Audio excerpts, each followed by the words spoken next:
Waalaikumsalam, Miss. Jalfa, tadi Ibu dengar laporan dari ketua kelas, katanya kamu habis berkarya dengan Irfan.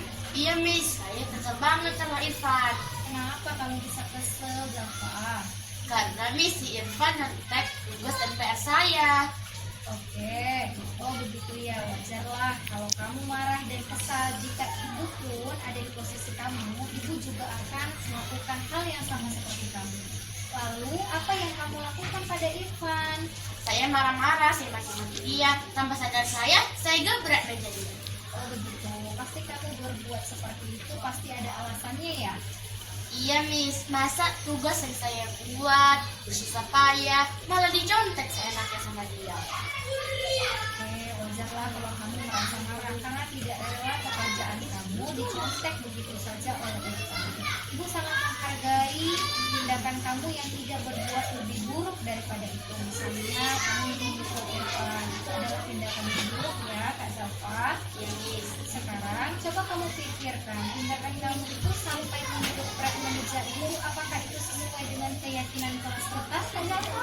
Tidak, Miss. Karena keyakinan kelas kita itu menghargai sesama teman. Oke Kak Jalfa, menurut kamu keyakinan kelas yang sudah kamu langgar tadi itu tentang kamu tidak saling menghormati antar teman. Betul, menurut kamu saling menghormati antar teman itu penting tidak? Penting. Oke, penting. Baik, kalau menurut kamu itu penting, jadi keyakinan apa yang harus kamu lakukan pada saat kamu sedang marah-marah sama teman kamu? Menahan amarah saya, Miss. Oke, harus sabar, menahan amarah ya kan Kak Zalfa. Kamu bersedia nggak untuk memperbaiki masalah itu? Ya, saya bersedia, Miss. Dengan cara meminta maaf kepada teman. Apa yang akan kamu lakukan untuk memperbaiki masalah itu tadi? Dengan cara meminta maaf pada Irfan, Miss. Dengan cara meminta maaf kepada temannya. Meminta maaf. Terus, apakah kamu masih terus marah-marah sama Irfan? Tidak, Miss. Terus apa lagi yang akan kamu lakukan sebelum kamu mencontek di dalam kelas? Saya akan lapor ke guru mata pelajaran atau saya lapor ke wali kelas saya. Oke, benar Kak Zalfa, itu tindakan yang kamu lakukan sangat bagus sekali Kak Zalfa. Tetap semangat ya Kak Zalfa. Sekarang kembali ke kelas. Terima kasih ya Kak Zalfa. Iya, Miss. Sama-sama. Oke, assalamualaikum warahmatullahi wabarakatuh Kak Zalfa. Waalaikumsalam, Miss.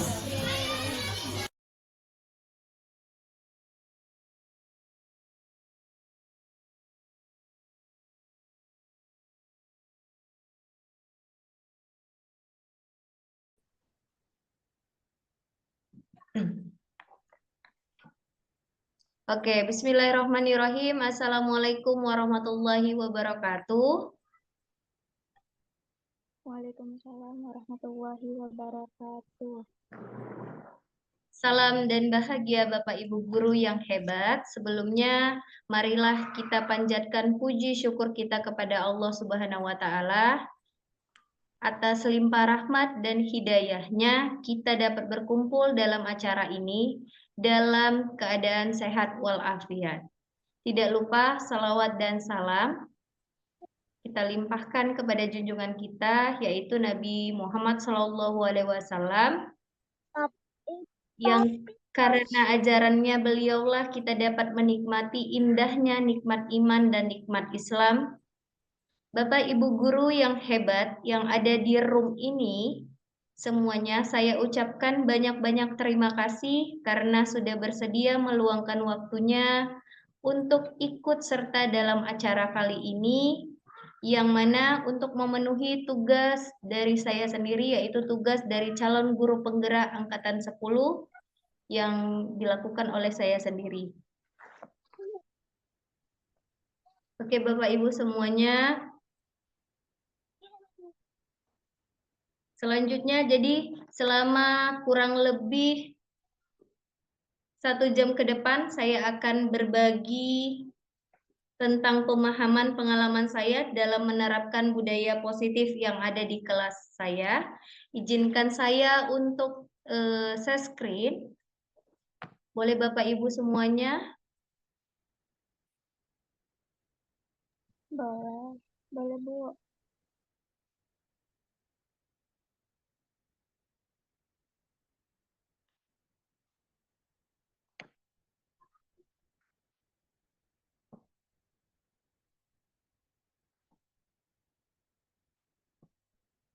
Apakah sudah terlihat jelas screen dari saya, Bapak Ibu?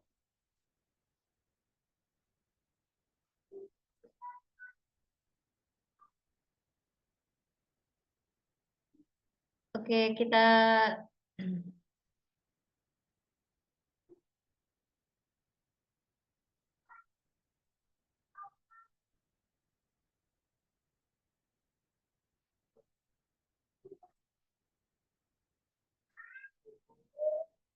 Oke, Bapak Ibu, ini screen akan saya putar.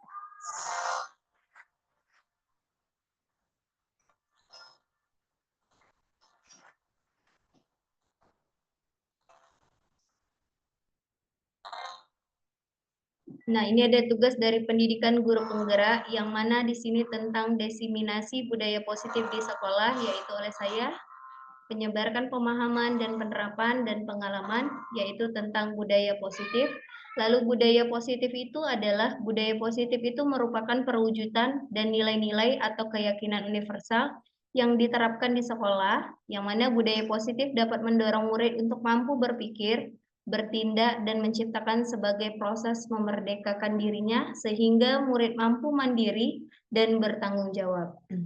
Konsep inti dari budaya positif itu terdiri dari beberapa bagian, yang mana di sini ada perubahan paradigma belajar, lalu disiplin positif, lalu kebutuhan dasar manusia, yang keempat motivasi perilaku manusia, lalu yang kelima adalah posisi kontrol guru, dan keenam keyakinan kelas, dan yang ketujuh adalah segitiga restitusi.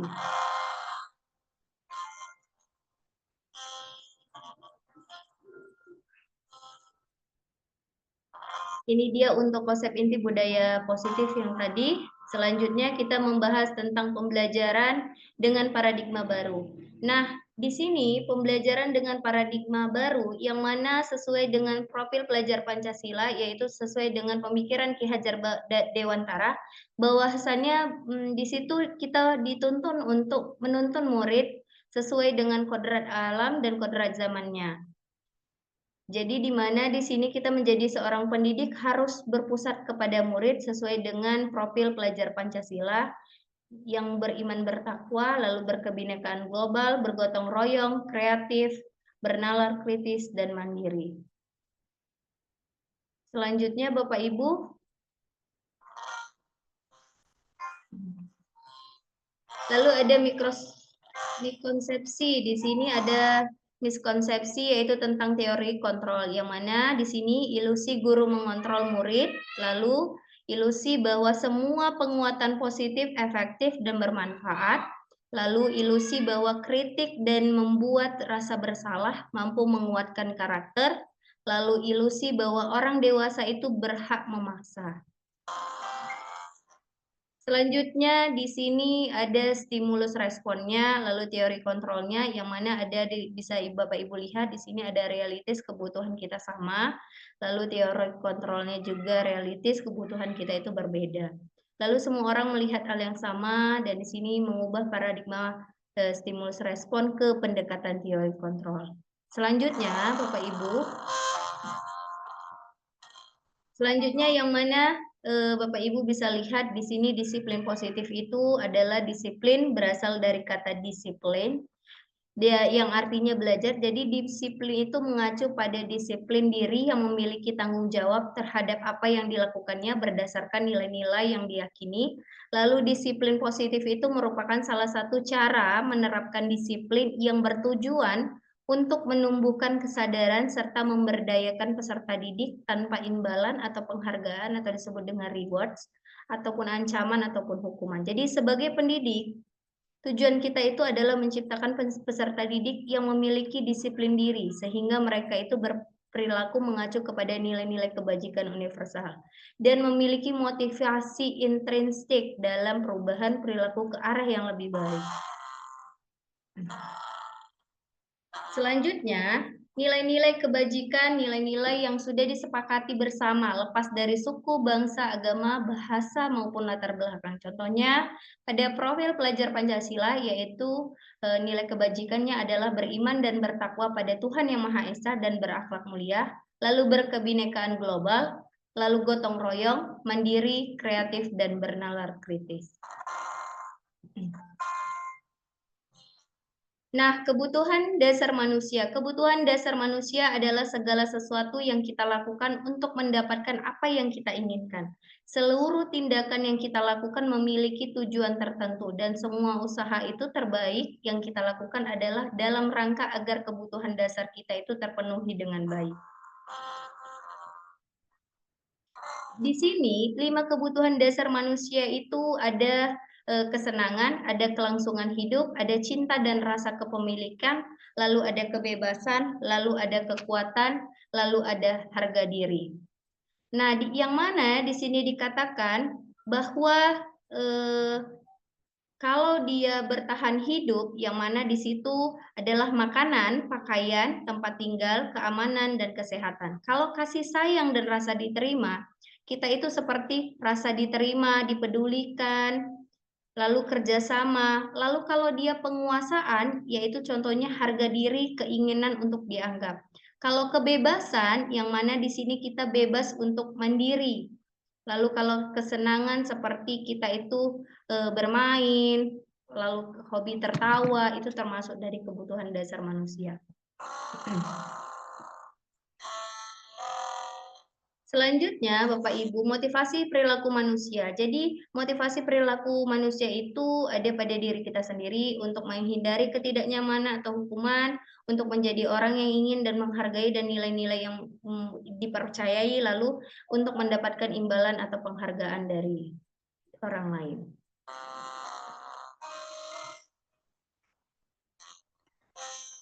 Nah, hukuman, konsekuensi, atau restitusi. Tadi untuk hukuman, konsekuensi, dan restitusi, yang mana hukuman di sini tidak terencana atau tiba-tiba, murid tidak tahu apa yang akan terjadi atau tidak dilibatkan, bersifat satu arah, lalu berupa hukuman fisik, lalu ada konsekuensi, yang mana konsekuensi di sini termasuk terencana, lalu dia itu murid itu tetap dibuat tidak nyaman, sikap guru selalu memonitor muridnya. Lalu kalau dia restitusi, yang mana restitusi di sini adalah proses menciptakan kondisi bagi murid untuk memperbaiki kesalahan.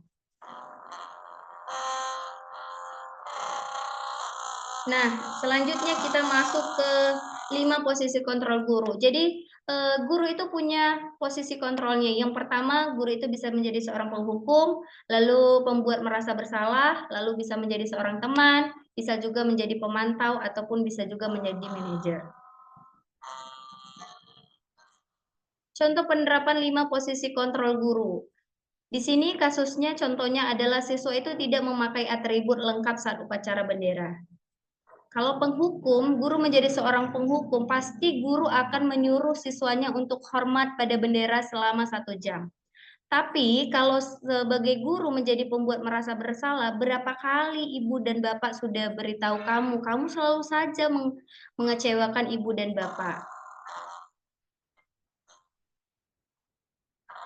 Nah, kalau sebagai teman, guru menjadi seorang sebagai teman, pasti guru akan bilang, ayo dong ikut aturan sekolah, tolong bantu ibu bapak ya, sekalian ini, ya sudah tidak apa-apa, lain kali jangan sampai berbuat seperti ini lagi ya. Tapi kalau guru menjadi seorang pemantau, pasti guru akan bilang, kamu sudah melanggar peraturan sekolah. Kamu tahu konsekuensinya. Setelah upacara, kamu beli atribut ke koperasi dan jangan diulangin lagi. Kalau guru menjadi seorang manajer, pasti guru akan berkata, apakah kamu tahu kesalahanmu? Kira-kira bagaimana kamu memperbaiki kesalahanmu? Itu tadi adalah contoh penerapan 5 posisi guru kontrol. Nah, selanjutnya posisi kontrol apakah kamu? Di sini ada posisi kontrolnya ada 4, yaitu saya kecewa sekali dengan kamu. Lalu kamu tidak pernah benar melakukannya. Lalu apa rencanamu untuk menyelesaikan masalah ini? Ayolah lakukan demi Bapak Ibu ya. Nah, kita masuk tentang keyakinan kelas. Mengapa keyakinan kelas itu? Mengapa bukan peraturan kelas? Nah, ini jawabannya Bapak Ibu semuanya. Jadi, pembentukan keyakinan kelas itu adalah bersifat abstrak, berupa pernyataan universal, dan dibuat dalam pernyataan positif. Sedikit saja dan dia mudah diingat. Dan keyakinan kelas itu sesuai dengan kondisi kelas dan sekolah sehingga mudah diterapkan. Lalu, semua warga sekolah ataupun warga kelas dilibatkan saat membuat keyakinan kelas. Seperti di situ ada contohnya Bapak Ibu gambarnya.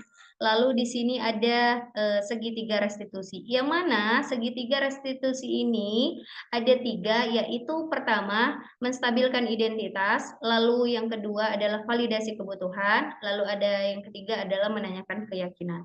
Jadi di sini segitiga restitusi yaitu adalah suatu proses dialog yang dijalankan oleh guru agar dapat menghasilkan murid yang mandiri dan bertanggung jawab. Nah, apa yang maksud dengan menstabilkan identitas? Yang dimaksud dengan menstabilkan identitas di sini berdasarkan prinsip pembuat kesalahan adalah berbuat salah itu wajar, Nak. Tidak ada manusia yang sempurna. Ibu bapak juga pernah melakukan itu. Ibu bapak tidak mau mencari siapa yang salah, tapi ibu bapak ingin mencari solusi dari permasalahan ini. Kamu berhak merasa begitu. Itu adalah menstabilkan identitas. Tapi kalau dia validasi tindakan yang salah, yaitu berdasar ke prinsip setiap perilaku berupaya memenuhi suatu kebutuhan, kamu pasti punya alasan mengapa melakukan hal itu. Padahal kamu bisa melakukan yang lebih buruk dari ini ya. Kamu patut bangga karena telah melindungi sesuatu yang penting buatmu. Kamu melakukannya karena mempertahankan sesuatu yang penting bagimu. Itu adalah validasi tindakan yang salah. Selanjutnya, setelah itu, menanyakan keyakinan. Berdasarkan prinsip teori kontrol bahwa pada dasarnya kita termotivasi secara intrinsik. Jadi, apa keyakinan kelas kita? Nilai-nilai apa yang telah disepakati bersama? Seperti apa gambaran sebuah kelas yang ideal menurut kamu? Terus, kamu ingin menjadi orang yang seperti apa? Itu adalah Nah, di sini adalah contoh penerapan segitiga restitusi. Di sini contohnya ada skenarionya yang mana di sini yang membuat kesalahan adalah Jalfa, di mana Jalfa di sini temannya itu mencontek tugas-tugas yang sudah Jalpa berikan, yang sudah Jalpa kerjakan. Berikut skenario dan berikut videonya. Boleh Bapak Ibu tonton?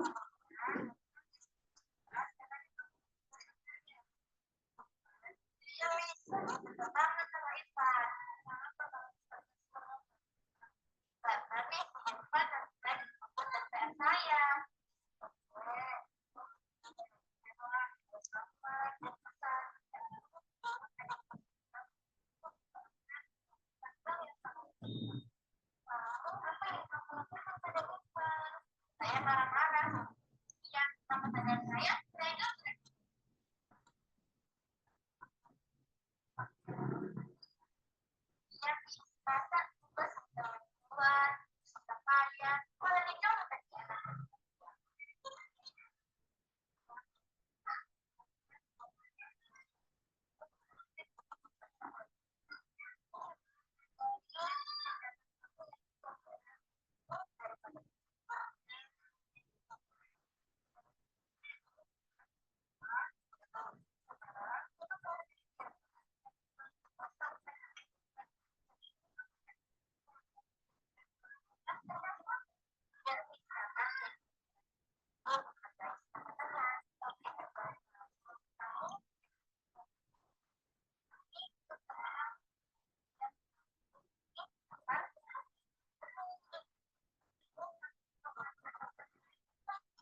Oke, Bapak Ibu semuanya, itu adalah contoh dari penerapan budaya positif, yaitu tentang segitiga restitusi. Yang mana ya, kegiatan segitiga restitusi itu yang pertama adalah menstabilkan identitas, lalu yang kedua menanyakan tentang tindakan yang salah, lalu yang ketiga yaitu tentang keyakinan kelas. Jadi perbuatan yang dilakukan Jalfa terhadap temannya itu sudah sesuai tidak dengan keyakinan kelas kita. Jadi di sini tentang penyebaran pemahaman budaya positif, yaitu penutupannya. Jadi dalam menerapkan program disiplin positif, hendaknya guru memiliki standar kepribadian, profesional, dan sosial yang baik, di mana guru mampu merefleksikan dirinya dalam posisi kontrol saat ini. Bagaimana perjalanan dirinya sebagai among ataupun manajer yang menuntun murid-muridnya itu menjadi insan yang mandiri, merdeka, dan bertanggung jawab. Itu untuk penutupnya Bapak Ibu semuanya.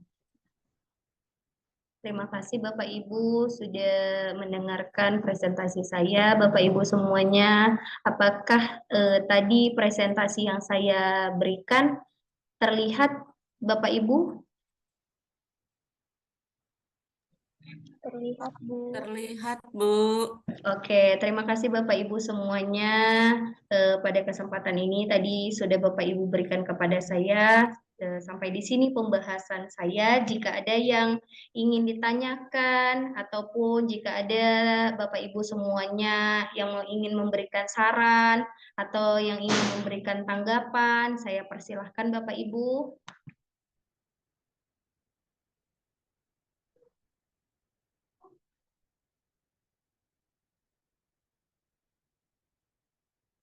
Ada Bapak Ibu?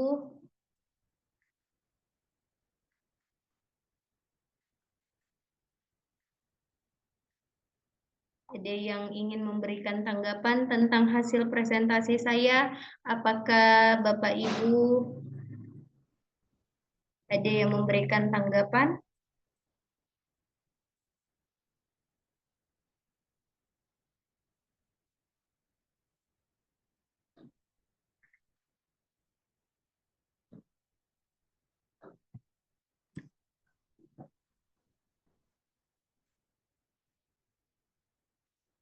Oke, kepada Ibu Mimin, saya persilahkan Bu Mimin.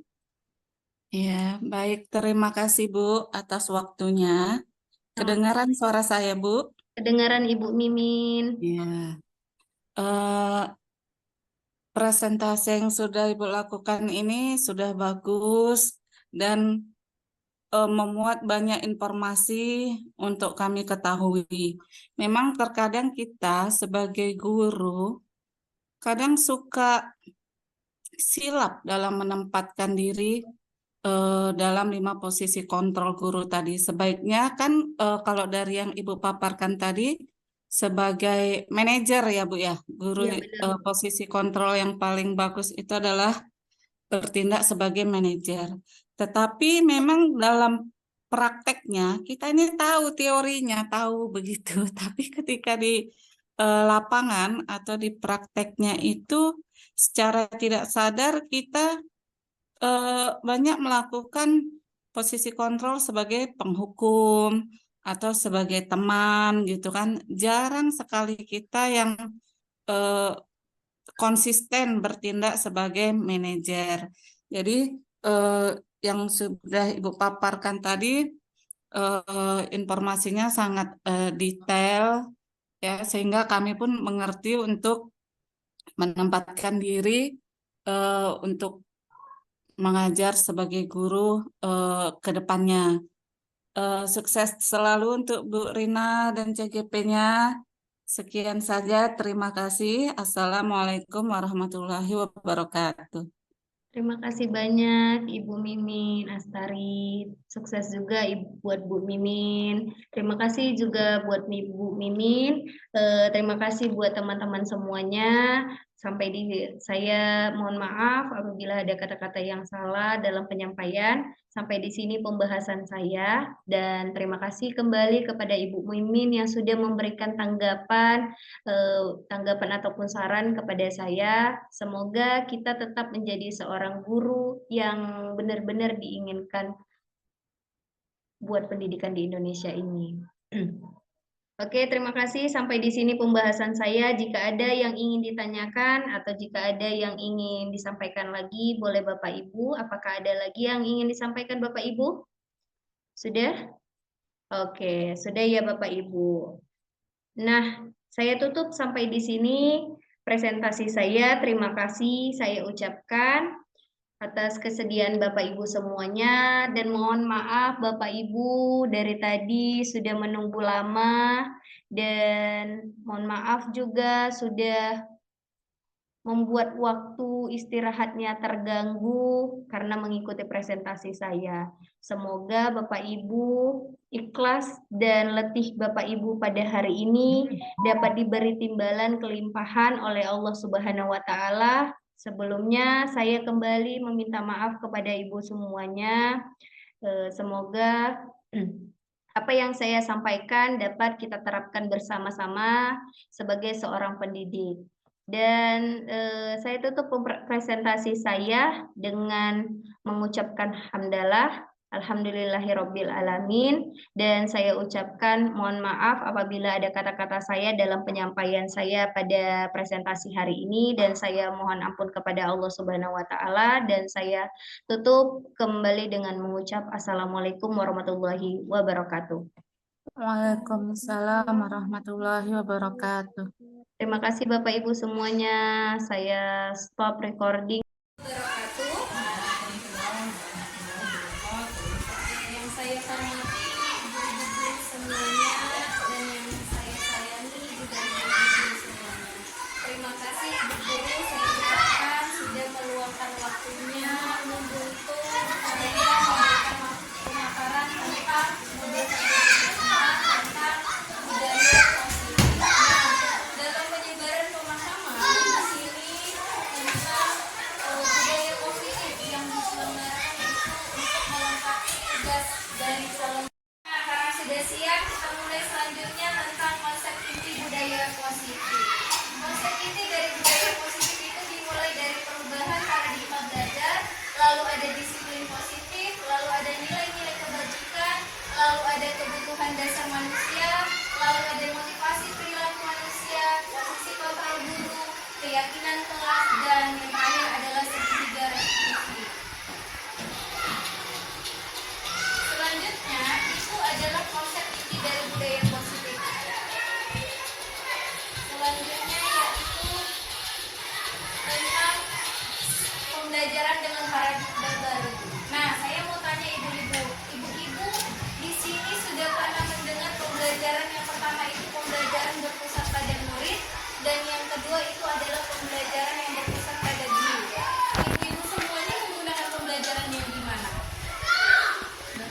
Pada murid. Oke, bagus ibu-ibu. Berarti ibu-ibu sudah menerapkan sesuai dengan pemikiran Ki Hajar Dewantara, yang mana di sini menggunakan pembelajaran yang berpusat pada murid.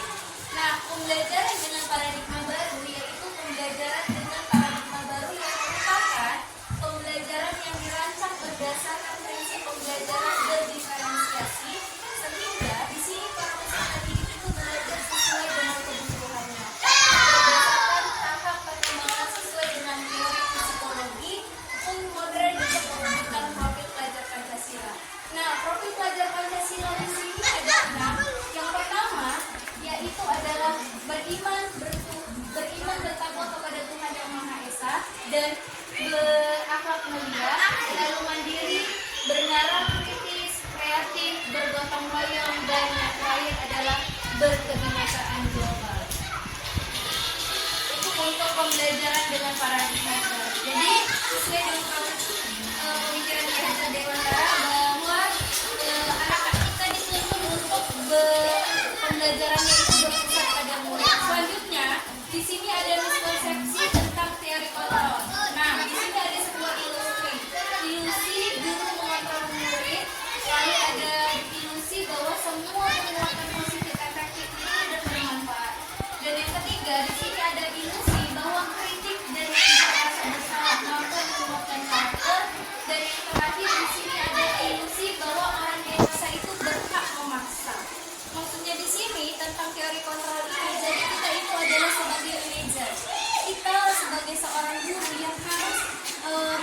memantau atau menuntun murid kita sesuai dengan kodrat alam dan kodrat zaman dan sesuai dengan kebutuhan yang anak didik inginkan. Selanjutnya di sini ada mengubah paradigma stimulus respon ke pendekatan teori kontrol. Stimulus responnya yaitu ada realitas atau kebutuhan kita sama, lalu teori kontrolnya itu sama dengan realitas kebutuhan kita itu berbeda. Lalu stimulus responnya semua orang itu melihat hal yang sama, lalu teori kontrolnya setiap orang memiliki gambaran berbeda.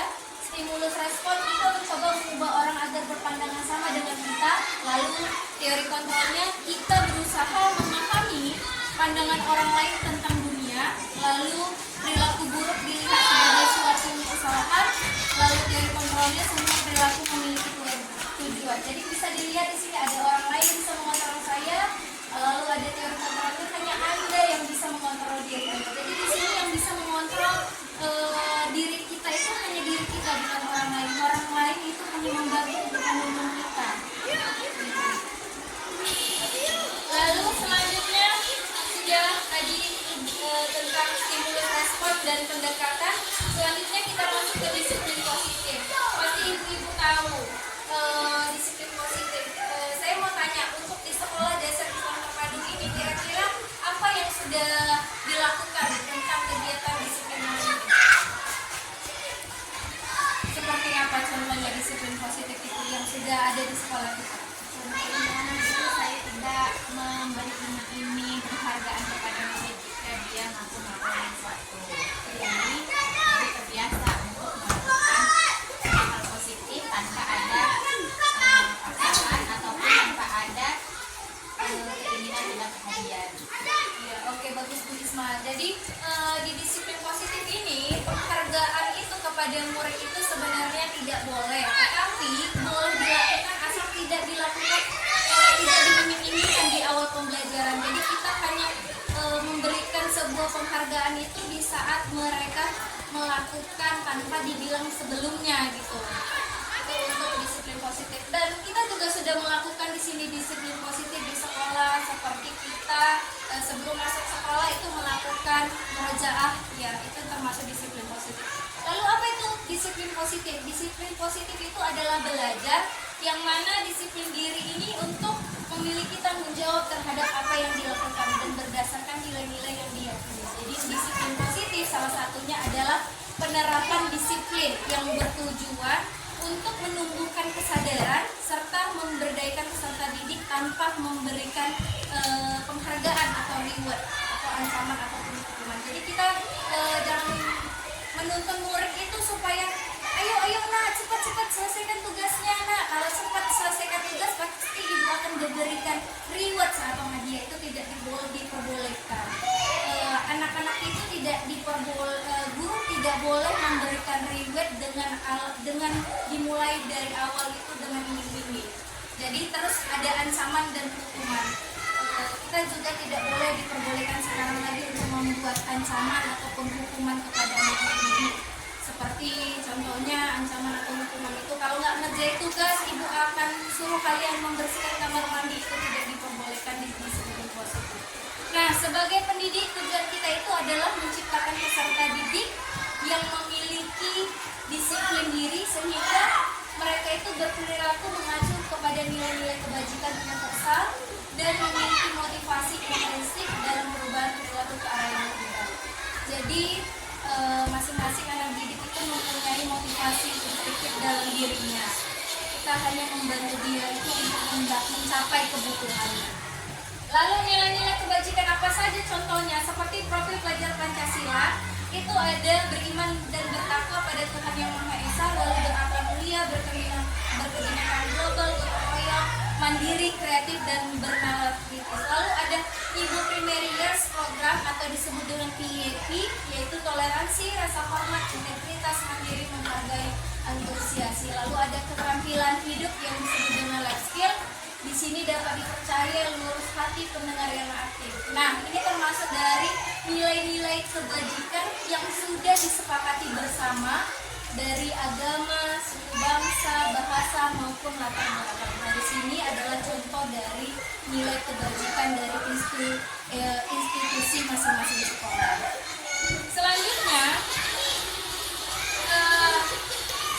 Selanjutnya kita masuk ke 5 kebutuhan dasar manusia. Nah, 5 kebutuhan dasar manusia. Manusia punya bertahan hidup, kasih sayang dan rasa diterima, penguasaan, kebebasan dan kesenangan. Ibu-ibu bisa lihat di sini adalah kebutuhan dasar kita: bertahan hidup, kasih sayang, rasa diterima, penguasaan, kebebasan dan kesenangan. Bertahan hidup itu adalah makanan pakaian, kasih sayang itu rasa diterima, kebebasan, penguasaan itu adalah harga diri. Lalu kebebasan itu kita harus mandiri, dan yang terakhir kesenangan itu adalah bermain.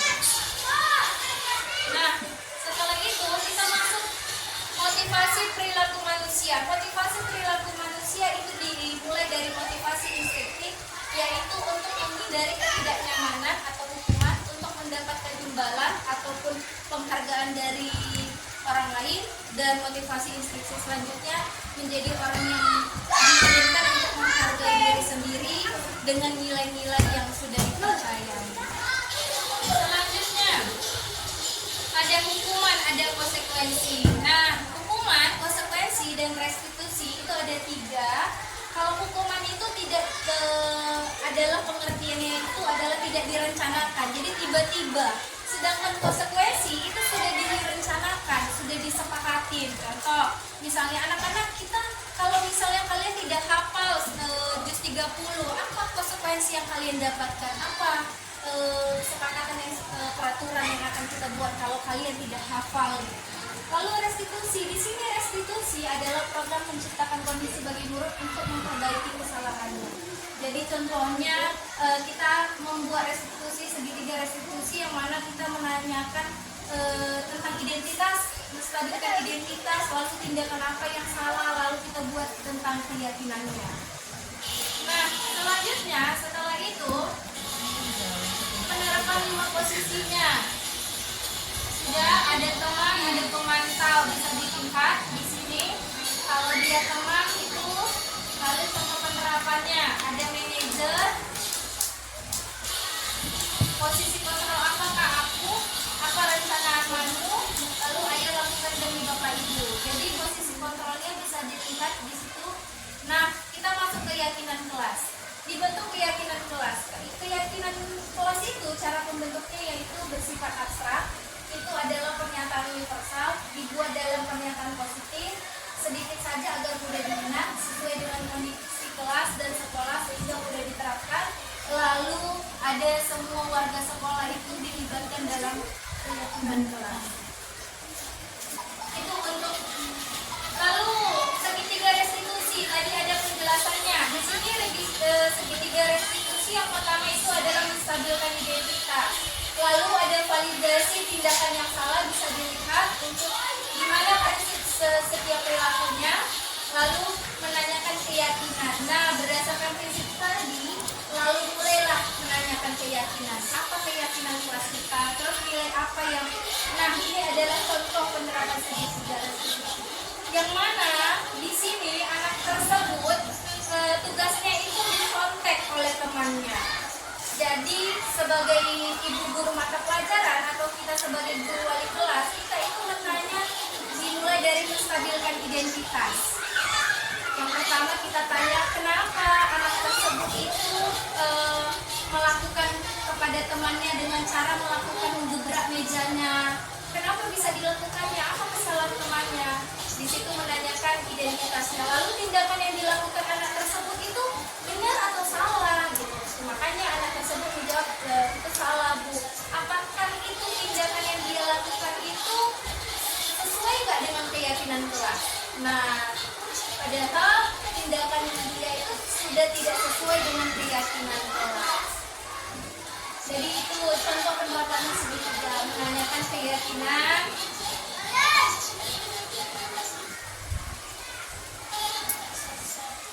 Nah, sudah menstabilkan identitas, tindakan yang salah, lalu sudah menanyakan keyakinan. Jadi tindakan yang dia lakukan itu sudah memulai dengan penerapan segitiga restitusi. Jadi segitiga restitusi itu harus pertama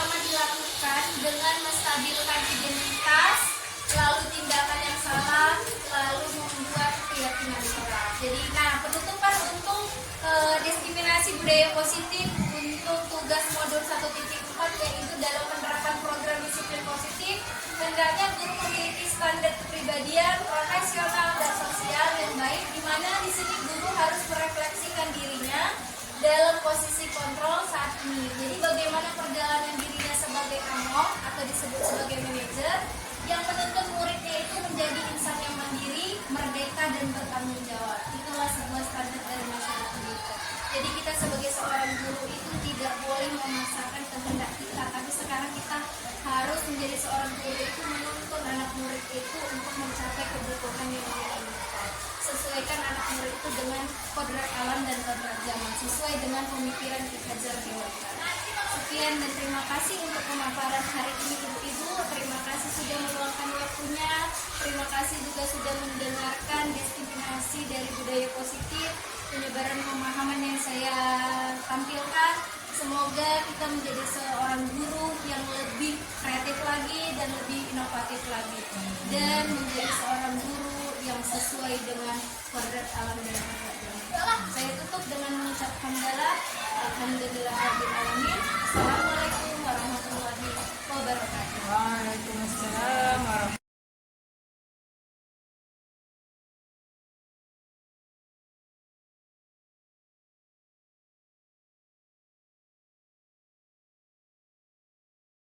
Oke, bismillahirrahmanirrahim. Assalamualaikum warahmatullahi wabarakatuh, anak-anak Ibu.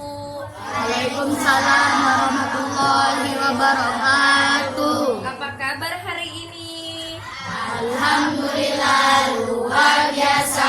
Allahu Akbar. Yes. Oke, alhamdulillah. Nah, hari ini kita akan membahas tentang keyakinan kelas. Kira-kira anak-anak Ibu semuanya sudah tahu nggak apa itu keyakinan kelas? Oke, Paten, Bang Irfan nggak tahu. Jujur Bang Irfannya. Iya, nah sebelum itu Ibu akan jelasi apa itu keyakinan kelas.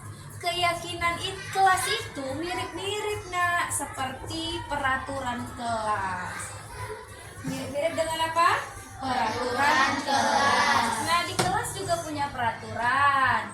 Di sekolah juga punya peraturan.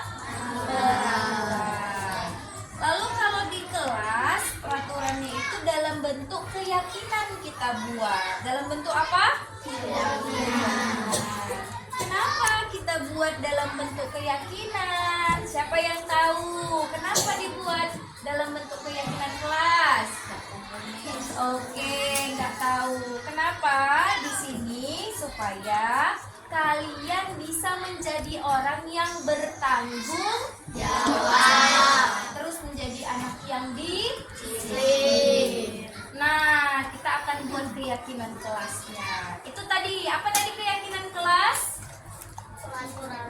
Oke, pinter. Peraturan kelas. Nah, Ibu akan membagikan stick note ke kalian dan kalian tulis di stick note ini adalah keyakinan kelas. Satu stick note ini tulis satu keyakinan kelas. Nanti setelah selesai kalian tulis, boleh tempelkan di papan keyakinan kelas. Oke anak Ibu?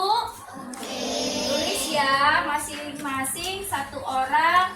Ibu kasih satu stick note, tulis satu keyakinan kelasnya. Oke.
Sudah? Yang sudah selesai menulisnya, keyakinan kelasnya boleh ditempelkan di papan keyakinan kelas. Sudah?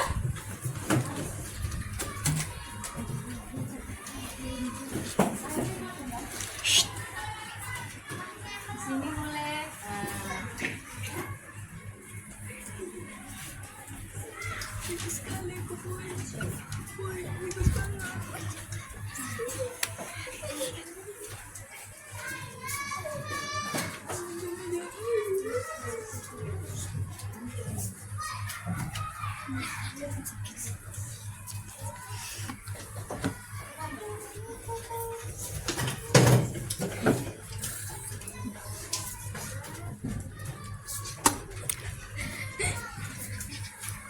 Oke, sudah dibuat semuanya?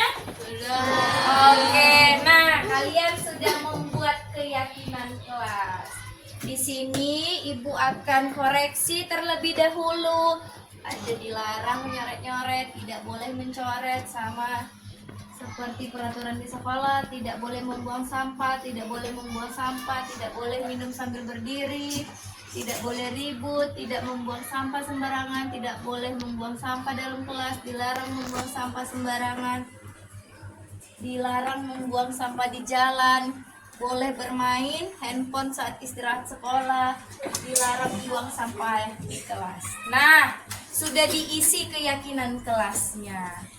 Selanjutnya, setelah diisi, Ibu sudah mengkoreksi tadi, dan Ibu sudah membagi tadi kan stick note tadi kepada kalian masing-masing. Sudah ditempelkan dan sudah kalian tulis keyakinan kelasnya. Sekarang Ibu mau tanya, keyakinan kelas yang kalian buat ini dalam bentuk kalimat negatif atau kalimat positif? Salah. Dalam membuat keyakinan kelas itu adalah dalam bentuk kalimat positif. Kalau kalimat positif itu berarti perkataannya harus positif, tidak boleh ada kalimat negatifnya. Oke, contoh kita lihat nih. Dilarang menyoret-nyoret meja. Nah, itu dilarang itu kalimat positif atau kalimat negatif? Negatif. Yang benar apa? Dilarang mencoret-coret meja. Seharusnya apa? Tidak boleh atau jangan atau dilarang itu masih kalimat negatif. Yang benar apa? Menjaga kebersihan kelas. Seharusnya keyakinan kelas yang dibuat seharusnya bukan dilarang menyoret-nyoret meja, tapi yang benar adalah menjaga kebersihan kelas.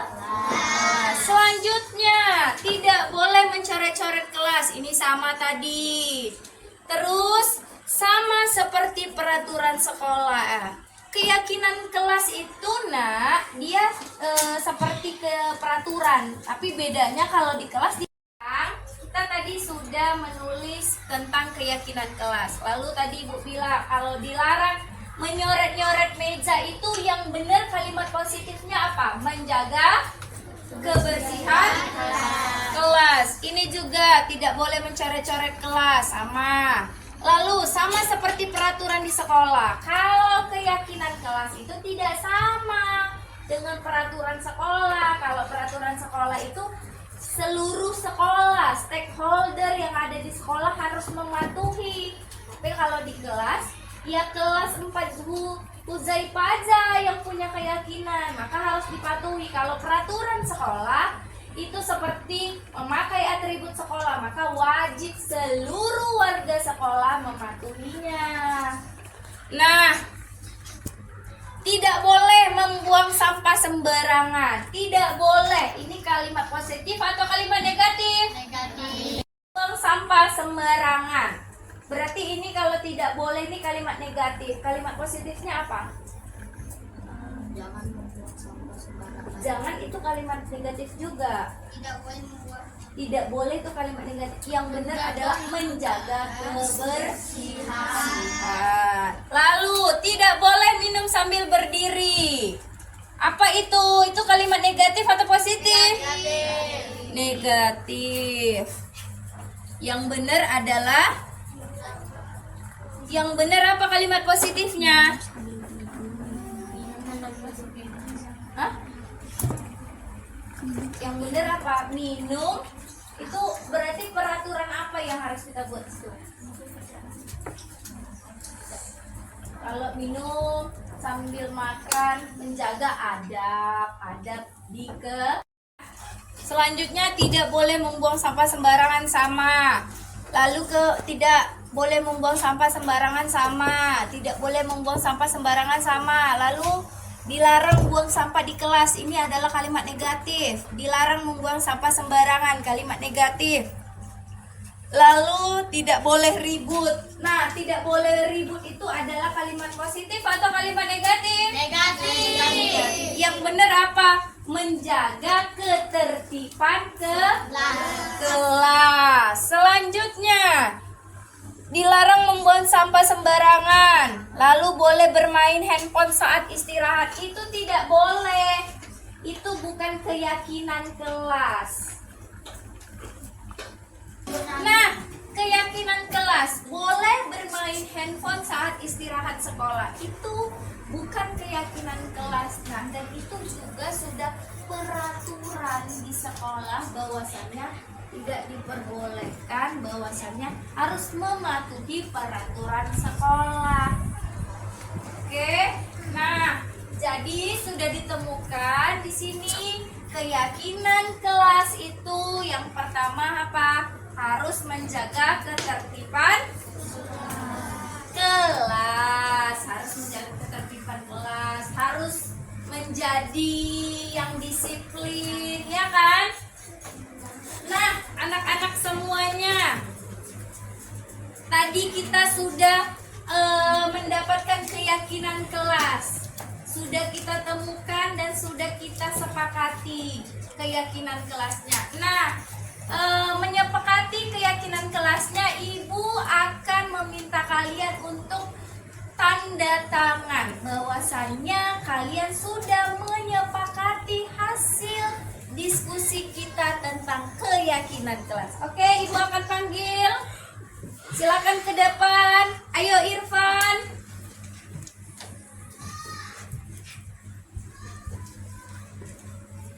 Silakan Irfan tanda tangan bahwasannya kamu sudah sepakat.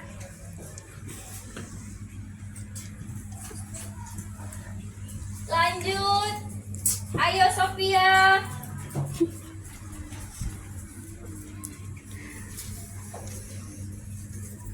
Ayo Hasan.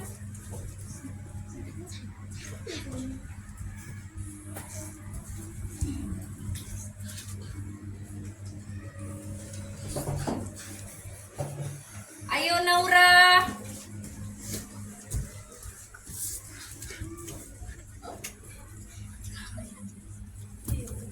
Ayo Bang Ido.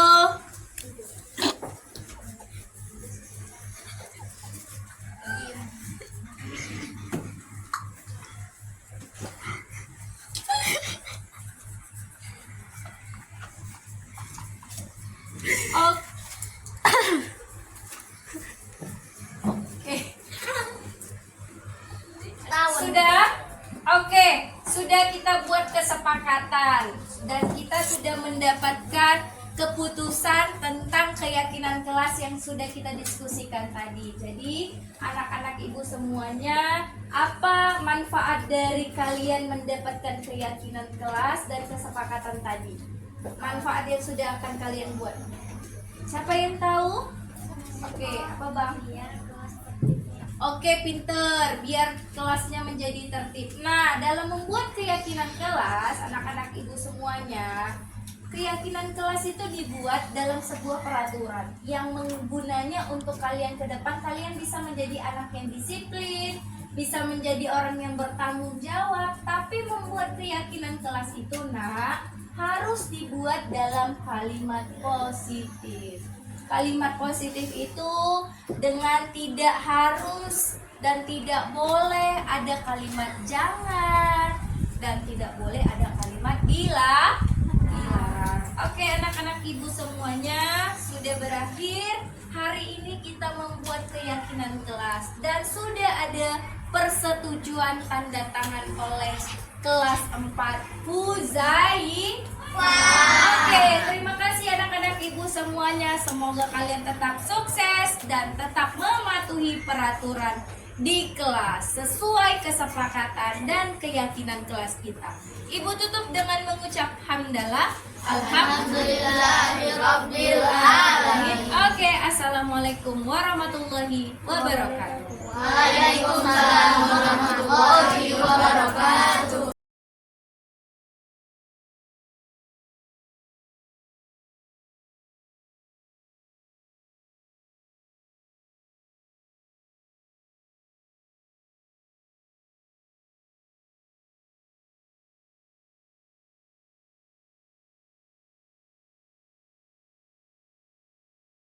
Warahmatullahi wabarakatuh. Nama saya Khairul Azam dari 4 Huzaifah Al-Yamani. Perasaan saya sangat senang tentang adanya keyakinan kelas dan tertibnya kelas.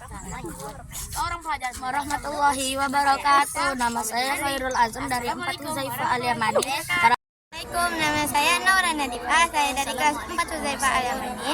Perasaan saya senang karena ada keyakinan di kelas. Dengan keyakinan kelas membuat saya menjadi tertib. Assalamualaikum warahmatullahi wabarakatuh. Assalamualaikum